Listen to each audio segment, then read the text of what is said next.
you. So today our topic is magnetism and matter. ठीक है, ये हमारा टॉपिक रहेगा। इसको आप यूनिट नंबर 3 का बी पार्ट भी बोल सकते हो। ये हमारे कुछ टॉपिक्स हैं, ये पहले टॉपिक्स थे, लेकिन अब इसमें से बहुत सारे टॉपिक्स आपके कट चुके हैं। तो जो हमने टॉपिक्स करने हैं वो है current loop as magnetic dipole, current solenoid equivalent to bar magnet, ठीक है, bar magnet and its dipole movement, उसके बाद elements of earth magnetic field. ठीक है, बाकी जितने भी टॉपिक्स हैं वो लगभग आपके सिलेबस से हट चुके हैं फॉर दिस सेशन। ओके, तो फर्स्ट ऑफ ऑल थोड़ा सा पढ़ लेते हैं what is magnetism. phenomenon of attracting magnetic substances like iron, nickel, cobalt, etc. Okay, a body possessing the property of magnetism is called a magnet. Is called a magnet. Okay, a magnetic pole is a point near the end of the magnet where magnetism is concentrated. आपको पता है कि दो poles होते हैं, north and south pole. ठीक है, तो मैग्नेटिक पोल क्या होता है? A point near the end of the magnet where magnetism is concentrated. तो दो पोल्स हैं, north and south. Earth is a natural magnet. The region around the magnet in which it exerts force on other magnets and on objects made of iron is magnetic field. ठीक है, properties of bar magnet. एक bar magnet की properties क्या होती है? बार का मतलब क्या है? वो रेक्टेंगुलर आते हैं ना घरों में, जो बच्चों के खेलने के लिए यूज होते हैं, वो कैसे शेप के होते हैं? रेक्टेंगुलर शेप के होते हैं, तो इसलिए उसको बार मैग्नेट बोलते हैं बेटा। A freely suspended magnet aligns itself along north-south direction. जब हम एक मैग्नेट को फ्रीली सस्पेंड करेंगे तो वो अपने आप ऐसे खुद को अलाइन करेगा कि वो नॉर्थ साउथ डायरेक्शन को रिप्रेजेंट करेगा। Okay, unlike poles attract and like poles repel each other. जैसा कि आपने इलेक्ट्रोस्टैटिक्स में पढ़ा था बेटा, अनलाइक पोल्स देखो, नॉर्थ साउथ अट्रैक्ट करेंगे, नॉर्थ नॉर्थ रिपेल करेंगे, साउथ साउथ रिपेल करेंगे। जैसा आपने इलेक्ट्रोस्टैटिक्स में पढ़ा था, पॉजिटिव और negative attract each other, positive positive, negative negative repel each other. ठीक है, तो ऐसे यहाँ पर north south will attract each other, north north, south south will repel each other. Magnetic poles always exist in pairs. Magnetic poles हमेशा pairs में exist करता है। इसका हम दिखा सकते हैं, मान लो एक मैग्नेट है, ठीक है, ये इसका नॉर्थ पोल और ये इसका साउथ पोल है। ठीक है, अब मान लो वो कह रहा है कि हम इस मैग्नेट को काट दें, तो क्या तब भी इसमें दो पोल रहेंगे? तब तो इसमें एक पोल हो जाएगा। ऐसा नहीं है, जब हम इसके दो हिस्से कर देंगे तो ये वाला जो हिस्सा है यहाँ पे साउथ बन जाएगा और ये वाला जो हिस्सा है यहाँ पे नॉर्थ बन जाएगा। फिर अगर दोबारा इसके दो हिस्से कर दोगे एक पार्ट के, तो फिर दोबारा से नॉर्थ और साउथ दोबारा से आ जाएंगे। इसका मतलब कभी भी मोनोपोल मतलब सिंगल पोल वाला मैग्नेट एग्जिस्ट नहीं करता, हमेशा पेयर्स में एग्जिस्ट करते हैं ये। ठीक है, next, a magnet can induce magnetism in other magnetic substances. अगर हम एक मैग्नेट को मैग्नेटिक सब्सटेंस के पास लेके जाएं तो वो उसमें भी मैग्नेटिज्म को इंड्यूस कर देता है। जैसा कि आपने इलेक्ट्रोस्टैटिक्स में देखा था, अगर हम एक चार्ज्ड बॉडी को अनचार्ज्ड बॉडी के पास लेके जाएं, एक चार्ज बॉडी को अनचार्ज बॉडी के पास लेके जाए तो through induction it will also gets charge. ठीक है ना, तो ऐसे ही अगर हम एक मैग्नेट को एक मैग्नेटिक सब्सटेंस के पास लेके जाएंगे तो उसमें भी मैग्नेटिज्म आ जाएगा। It attracts magnetic substances, magnetic substance को अट्रैक्ट करता है। ठीक है, repulsion is the surest test of magnetization. A magnet attracts iron rod as well as opposite pole of the other magnet, therefore it is not sure test of magnetization. ठीक है, but if a rod is repelled with strong force by a magnet then the rod is surely magnetized. अब uniform magnetic field को कैसे represent करते हैं? Equidistant parallel lines. अगर आपको uniform magnetic field, तो हमने इलेक्ट्रिक फील्ड में भी दिखा था कि जहां पे आपको यूनिफॉर्म इलेक्ट्रिक फील्ड रिप्रेजेंट करना है तो इक्विडिस्टेंट पैरेलल लाइंस, यहां पर आपके पास इक्विडिस्टेंट पैरेलल लाइंस ही होंगी, बट यहां पर मैग्नेटिक फील्ड का सिंबल क्या होता है बेटा? B, vector B. ठीक है, नॉर्थ से साउथ जाती है, कहां से कहां जाती है? यहाँ पे नॉर्थ और यहाँ पे south, magnetic field line traction है ये। अच्छा, ये जो क्रॉस है ये किसको रिप्रेजेंट करता है? परपेंडिकुलरली इनवर्ड मैग्नेटिक फील्ड को, ठीक है। Uniform field perpendicular and into the plane of the diagram. ये डॉट्स किसको रिप्रेजेंट कर रहे हैं? Uniform field perpendicular and outward, ठीक है, आउट ऑफ द प्लेन। तो क्रॉस किसको रिप्रेजेंट करता है? इनवर्ड मैग्नेटिक फील्ड को, परपेंडिकुलरली इनवर्ड मैग्नेटिक फील्ड को। और ये जो डॉट है वो किसको रिप्रेजेंट करता है? परपेंडिकुलरली आउटवर्ड मैग्नेटिक फील्ड को। Next topic, current loop as a magnetic dipole and dipole movement. यहां पे ध्यान से देखो, एक करंट लूप है, ठीक है, ओके, ये करंट लूप है। अब ये कैसे एक मैग्नेटिक डाइपोल की तरह एक्ट करती है, हमें ये बताना है, और फिर हमें इसका डाइपोल मूवमेंट भी निकालना है। अब ध्यान से देखो, करंट लूप क्या है कि एक कोई भी आपके पास वायर है, उसको हमने थोड़ा सा बेंड कर लिया एक लूप की फॉर्म में, और जब हम उसमें से करंट पास करवाएंगे तो it will behave as a magnetic dipole, मतलब उसके दो पोल्स बन जाएंगे।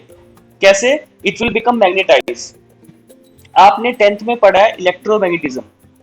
क्या होता है electromagnetism? Can anyone define what is electromagnetism? Hurry up, turn on your mic. What is electromagnetism? किसी बच्चे को पता है? यूनिट नंबर 3 आप पढ़ चुके हो। What is electromagnetism? Hurry up, you can turn on your mic if you know the term. Due to electric current, a magnetic field is produced. Yes, whenever current flows through a wire, जब भी किसी wire में से current pass होगा तो उसके चारों तरफ एक मैग्नेटिक फील्ड बन जाएगा। तो यहां पर भी यही हो रहा है। देखो, एक ये लूप है, जैसे ही इसमें से करंट पास होगा तो इसमें मैग्नेटिक फील्ड बनेगा, और जहां पर भी मैग्नेटिक फील्ड होगा वहां पर दो पोल्स होंगे, नॉर्थ और साउथ,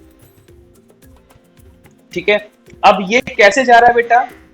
एंटी क्लॉकवाइज। कैसे जा रहा है यहाँ पर? ये एंटी क्लॉकवाइज, एंटी क्लॉकवाइज जा रहा है, तो परपेंडिकुलरली आउटवर्ड मैग्नेटिक फील्ड, ठीक है। कौन सा रूल लगेगा यहाँ पर? Right hand thumb rule, right hand thumb rule. किसी बच्चे को याद है राइट हैंड थंब रूल? जल्दी से turn on your Yes, mic. sir. बोलो बोलो बेटा, बोलो। What is? Sir, thumb gives the direction of current and curling of fingers gives the direction of magnetic. Very good, very good. तो ये anti clockwise जा रहा है ना बेटा, तो बाहर की तरफ। आप सिंपली इसी का मैक्सवेल स्क्रू रूल भी देख सकते हो आप। जब आप एक स्क्रू को एंटी क्लॉकवाइज घुमाओगे तो वो बाहर की तरफ आएगा, जब आप एक स्क्रू को क्लॉकवाइज घुमाओगे तो वो अंदर की तरफ जाएगा। तो ये कैसे जा रहा है? एंटी क्लॉकवाइज, इसीलिए परपेंडिकुलरली आउटवर्ड, ठीक है। तो हमने यहाँ पे डायरेक्शन दिखा दी करंट की, ओके। तो यहाँ पे साउथ, यहाँ पे नॉर्थ, ओके, और ये हमने एरिया दिखा दिया। तो मैग्नेटिक डाइपोल मूवमेंट का फॉर्मूला क्या होता है? m current into area, current into area. Magnetic dipole movement का सिंबल क्या होता है? m, ठीक है। This is the symbol of magnetic dipole movement. m is equal to current into area, n cap is direction. As we know that area is not a vector quantity, आपने already पढ़ चुके हो, area vector quantity नहीं है, तो उसको vector बनाने के लिए हम क्या करते हैं? एक यूनिट वेक्टर से मल्टीप्लाई करते हैं। क्या काम होता है यूनिट वेक्टर का? To convert a scalar quantity into vector quantity, ठीक है। तो दिस इज द फॉर्मूला। और करंट की यूनिट क्या होती है बेटा? एम्पियर। एरिया की यूनिट क्या होती है? Metre square. तो what is the SI unit? Ampere metre square. यहाँ पे लिखा हुआ है when we look at any one side of the loop carrying current, जब हम किसी भी एक साइड को देखेंगे लूप के, if the current is in anti clockwise direction it behaves like north pole, and if the current is in clockwise direction it behaves like magnetic south pole. तो जहां पर भी, जिस भी डायरेक्शन से आपको करंट एंटी क्लॉकवाइज दिख रहा होगा वहां पे नॉर्थ पोल, और जहां पे क्लॉकवाइज दिख रहा होगा वहां पे north pole, sorry south pole. Clockwise में साउथ पोल, एंटी क्लॉकवाइज में north pole. Current solenoid as a magnetic dipole और बार मैग्नेट। यहां पे ध्यान से देखेंगे हम, current solenoid as a magnetic dipole और अ बार मैग्नेट। तो जैसा कि आप देख पा रहे हो, ये हमारे पास एक सोलेनोइड है, इसमें ये डॉट जो दिख रहा है आपको, ये जो डॉट है ये क्या है, परपेंडिकुलरली आउटवर्ड, और जहां पे आपको क्रॉस दिख रहा है इनवर्ड, ठीक है, inward magnetic field, perpendicularly inward magnetic field. Okay, ये नॉर्थ और ये साउथ। अभी हमने क्या रखा था, हम एक इंटरनल स्ट्रक्चर दिखा रहे थे उसका। अब हम क्या कर रहे हैं, यहाँ पे एक सॉलिड सब्सटेंस दिखा रहे हैं। तो हम इसके अंदर का जो आपके पास इंटरनल स्ट्रक्चर है वो नहीं दिखा रहे, आउटर स्ट्रक्चर दिखा रहे हैं। मान लो ये कोई भी मैग्नेटिक सब्सटेंस है, ठीक है, ये इंटरनल स्ट्रक्चर है, इसमें दिखा रहे हैं कि इसमें कैसे छोटे छोटे मैग्नेटिक फील्ड्स बनते हैं, एक एलिमेंट की तरह काम करता है, और ये सारे के सारे मिलकर एक कंप्लीट मैग्नेटिक फील्ड देते हैं। तो हम ये बताना चाह रहे हैं कि कैसे जब एक वायर में से करंट पास होगा, it will behave as a magnetic dipole, current loop में से। और यहाँ पे हम बता रहे हैं सोलेनोइड के बारे में, बार मैग्नेट, ठीक है। अच्छा, एक और बात, ये सोलेनोइड है, ये आपके पास जो डायग्राम है बेटा सोलेनोइड है, आप देख पा रहे हो कि बाहर जो डायरेक्शन है वो है नॉर्थ से साउथ। ये आप सभी को पता है कि the direction of magnetic field line, can anyone tell what is the direction of magnetic field line? Hurry up turn on north to south. अच्छा, बस नॉर्थ टू साउथ। क्या ये बिल्कुल सही बात है? क्या ये कंप्लीट है ये लाइन? हाँ, बोलो बोलो।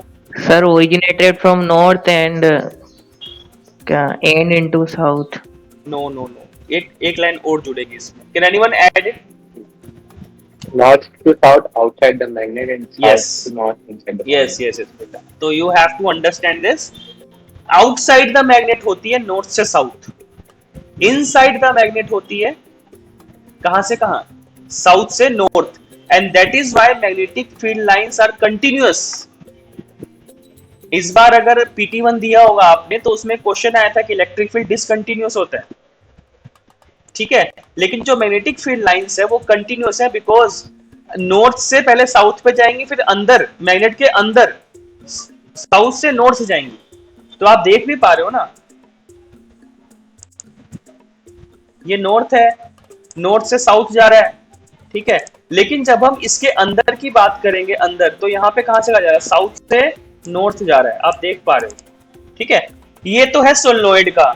हम कंपैरिजन कर रहे हैं current solenoid as a magnetic dipole और बार मैग्नेट। तो बिल्कुल सेम बार मैग्नेट में भी है, देखो आप डायग्राम में कोई फर्क नहीं आ रहा, बस एक ही फर्क है, यहाँ पे एक बार मैग्नेट है जिससे बच्चे खेलते हैं, और यहाँ पे एक सोलेनोइड है, कोई भी फर्क नहीं है। Current solenoid as a magnetic dipole और बार मैग्नेट। तो जब अगर हम एक सोलेनोइड लें जिसमें से करंट पास हो रहा हो, तो it is equivalent to a bar magnet.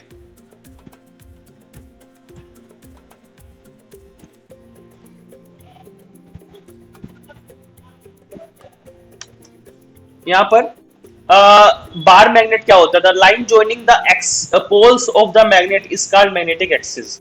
अच्छा, ये बच्चे थोड़ा सा कंफ्यूज रहते हैं, इसमें कंफ्यूज क्या रहते हैं, उन्हें लगता है कि जो नॉर्थ पोल है बिल्कुल उसके एंड पर है। कभी भी नॉर्थ पोल या साउथ पोल एंड पे नहीं होता, एंड से थोड़ा सा पास होता है, ठीक है ना। ये अभी हम आगे बताएंगे टर्म। यहां से लेके यहां तक का है ये मैग्नेटिक एक्सिस, दो पोल्स के बीच की दूरी, ठीक। The distance between the poles of the magnet is called magnetic length. Poles के बीच की दूरी को हम बोलते हैं मैग्नेटिक लेंथ, ठीक है, और जो लाइन ज्वाइन करती है पोल्स ऑफ द मैग्नेट उसे बोलते हैं magnetic axis. The distance between the ends of the magnet, अब जो ये एंड्स है बेटा, जो मैंने ये बनाए ये एंड्स है, ये पोल्स नहीं है, ये एंड्स है, ठीक है। The distance between the poles is called geometrical length, उसको बोलते हैं geometrical length. And the ratio of magnetic length and geometrical length is nearly 0.84, is nearly 0.84, ठीक है, इज नियरली 0.84, ओके, ठीक है, इतनी होती है लेंथ, तो इतनी होती है लेंथ इसकी ना।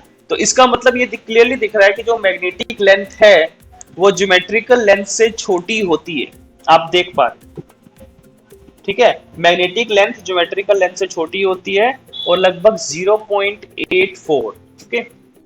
What is magnetic dipole and dipole moment? A pair of magnetic poles of equal and opposite strength separated by a finite distance is called magnetic dipole. The magnitude of dipole moment is the product of pole strength m and separation 2l between the poles.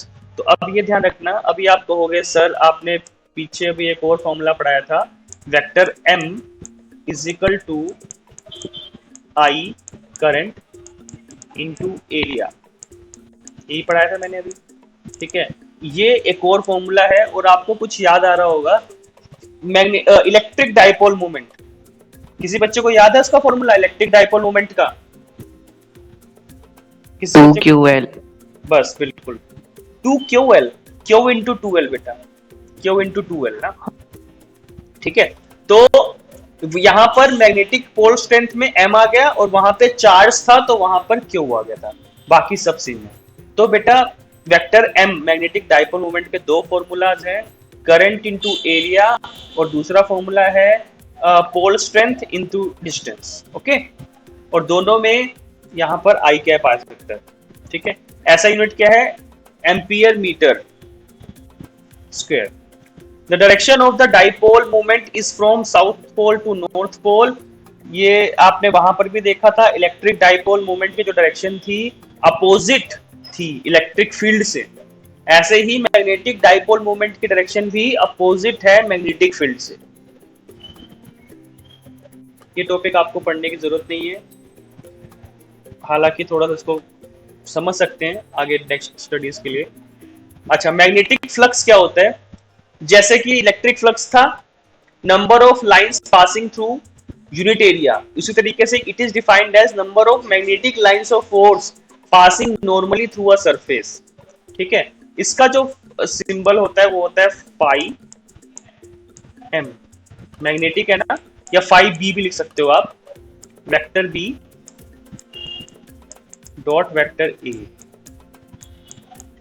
अच्छा, इन सब के साथ n कहीं पर भी multiply में लगेगा, नंबर ऑफ टर्न्स हमेशा मल्टीप्लाई में लगेगा, चाहे यहां पर चाहे इससे पहले जो मैंने करवाया आपको मैग्नेटिक डाइपोल मोमेंट, वहां पर भी आप n लगा सकते हो, n हमेशा मल्टीप्लाई में आएगा। अगर ऐसे ये लिखना है m इज इक्वल टू आई ए है ना, तो यहाँ पे n हमेशा मल्टीप्लाई में आएगा बेटा, क्योंकि नंबर ऑफ टर्न्स पे हमेशा डायरेक्टली प्रोपोर्शनल होता है मैग्नेटिक फील्ड।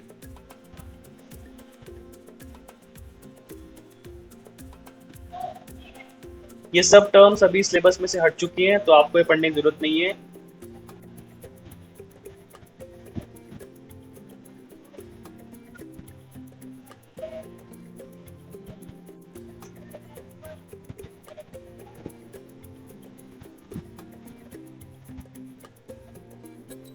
यस बेटा, अब ये आपको पढ़ना है टेरेस्ट्रियल मैग्नेटिज्म, क्या क्या होती है चीजें।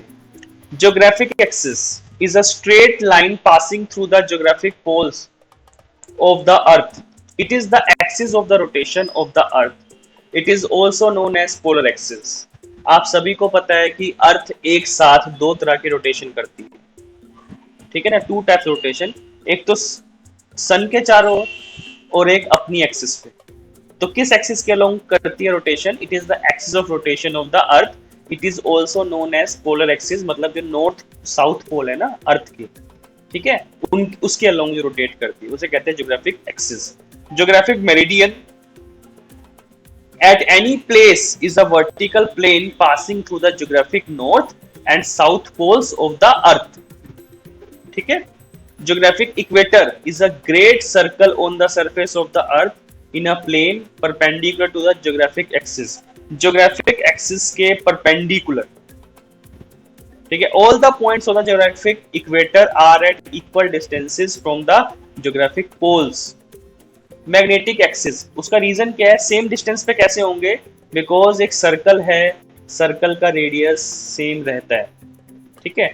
Magnetic axis, it is a straight line passing through the magnetic poles of the earth. It is inclined to geographic axis nearly at an angle of 17 degree. यहाँ से आपको क्लियरली पता चल रहा है कि जो अर्थ का ज्योग्राफिक एक्सिस है और जो मैग्नेटिक एक्सिस है उसमें लगभग 17 डिग्री का एंगल है। इसका मतलब क्या है, जो अर्थ का नॉर्थ और साउथ पोल है और अर्थ के मैग्नेटिक फील्ड का जो नॉर्थ और साउथ पोल है ना, उनके बीच में कुछ डिफरेंस है, ठीक है। और कितना, लगभग 17 डिग्री का डिफरेंस है। Magnetic meridian at any place is a vertical plane passing through magnetic north and south poles of the earth. बेटा देखो, ज्योग्राफिक एक्सिस से जो प्लेन पास करेगा वो है ज्योग्राफिक मेरिडियन, और मैग्नेटिक से जो पास करेगा मैग्नेटिक एक्सिस से, वो magnetic meridian. Magnetic equator is a great circle on the surface of the earth in a plane perpendicular to the magnetic axis. All the points of the magnetic equator are at equal distances from the magnetic poles. First term, ये हमारे शुरू हो गए बेटा elements of Earth's magnetic field. Very very important. Declination, यहाँ पे जो main point हम लिखेंगे angle of declination. क्या लिखेंगे इसे? Angle of declination. Geographic meridian, magnetic meridian के बीच में जो एंगल होता है उसे बोलते हैं एंगल ऑफ डिक्लिनेशन या declination. The angle between magnetic meridian and geographic meridian at a place is declination at that place. Okay, it varies from place to place, हर जगह ये एंगल अलग अलग होता है।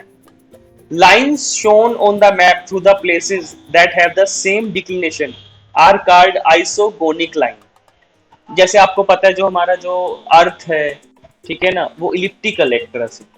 अब ऑफ कोर्स जैसे हम जहां पर ग्लोब पे इंडिया है, अगर हम वहां से अर्थ के अंदर से एक बिल्कुल सीधी लाइन खींचे ना, तो उसके बिल्कुल पीछे ब्राजील आता है, ठीक है, ब्राजील आता है, तो लगभग आधा अर्थ को कवर करेगा हम ब्राजील को, ठीक है ना बेटा। तो ऐसे कुछ केसेस होंगे जिनका एंगल ऑफ डिक्लिनेशन बिल्कुल सेम होगा, उन्हें हम बोलते हैं isogonic lines. line flow through places that have zero declination are called agonic line. जिनके zero declination होता है उसे बोलते हैं agonic line. Angle of dip और inclination, हमने declination तो पढ़ लिया, अब angle of dip और inclination, इसका ये सिंबल है बेटा थीटा, सॉरी डेल्टा, ये सिंबल है इसका डेल्टा, आप ऐसे बना सकते हो, ठीक है। अब अगर हम मैग्नेटिक मेरिडियन में एक रिजल्टेंट की लाइन खींचे, तो अब हम इसको दो कंपोनेंट में डिवाइड कर सकते हैं, हॉरिजॉन्टल और वर्टिकल, ठीक है। तो आप देख पा रहे हो, मान लो ये वाला जो ऊपर वाला है ये है BH हॉरिजॉन्टल कंपोनेंट, और ये वाला वर्टिकल कंपोनेंट VV। तो आप कोई डेफिनेशन बना पाएगा? What is the definition of delta? The angle between resultant magnetic field and horizontal component of earth magnetic field. आप देख पा रहे हो vector B resultant magnetic field और BH क्या है? Horizontal component of earth magnetic field, ठीक है। यहाँ पे आ गया डायग्राम में BH और BV, ठीक है। The angle between horizontal component of earth magnetic field and earth resultant magnetic field at a place is dip or inclination at that place. It is 0 at the equator and 90 degree at the poles. Equator पे 0 होता है और 90 degree poles पे. Lines drawn up on a map through places that have the same dip are called isoclinic lines. The line drawn through places that have 0 dip is known as aclinic line. It is magnetic equator. Last topic, horizontal component of Earth's magnetic field. The total intensity of Earth's magnetic field does not lie in any horizontal plane. Instead, it lies along the direction at an angle of dip to the horizontal. आप देख पा रहे हो diagram में, आप देख पा रहे हो कि जो रिजल्टेंट मैग्नेटिक फील्ड है ना, वो कहां पर है बेटा? क्या वो हॉरिजॉन्टल के साथ है? क्या वो वर्टिकल के साथ है? नहीं, वो हॉरिजॉन्टल कंपोनेंट से डेल्टा एंगल की दूरी पर है, ये है वेक्टर B, ठीक है। The total intensity of the Earth's magnetic field does not lie in any horizontal plane. तो horizontal के along नहीं है. Instead, it lies along the direction at an angle of dip to the horizontal. The component of the Earth's magnetic field along the horizontal at an angle delta is called horizontal component of Earth's magnetic field. तो हमें पता है जो horizontal component होता है वो होता है कोसाइन. तो B H is equal to B cos delta, B V is equal to B sine delta. तो इन दोनों को हम स्क्वेयरिंग एंड एडिंग कर देंगे तो आपको पता है cos square delta plus sine square delta is equal to 1 होता है. तो कितना आ जाएगा, b is equal to under root B H का स्क्वायर प्लस बी वी का स्क्वायर. टेंजेंट ला. अच्छा यहाँ पर एक और आ सकता है इंपॉर्टेंट. यहाँ से अगर हम इन दोनों को डिवाइड कर दें, sorry B V upon B H को अगर हम इन दोनों को डिवाइड कर दें तो आपके पास क्या आएगा, b से b कट गया, टेंजेंट डेल्टा. कई बार ये एक नंबर में क्वेश्चन आता है इसमें, ये टॉपिक पे B V upon V H is equal tangent delta. मान लो कि किसी भी प्लेस पर एंगल ऑफ इंक्लिनेशन 45 डिग्री है, 45 डिग्री, ठीक है. तो वहां पर बी वी की वैल्यू क्या होगी या बी एच की वैल्यू क्या होगी. टेंजेंट 45 की वैल्यू आप लोगों को पता है कितनी है, 1 होती है. तो वहां पर बी वी और बी एच क्या हो जाएंगे, इक्वल हो जाएंगे. ठीक है ना बेटा. ओके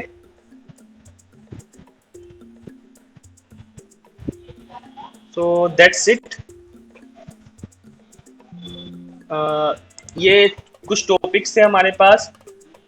इसके अलावा आपको एक मैग्नेटिक फील्ड लाइंस वाला टॉपिक भी पढ़ना है. सिंपल है ये, मैं ऑलरेडी आपको बता चुका हूँ कि जो मैग्नेटिक फील्ड लाइन की जो डायरेक्शन होती है वो होती है नॉर्थ से south outside the magnet, south से नॉर्थ इनसाइड द मैग्नेट. ठीक है.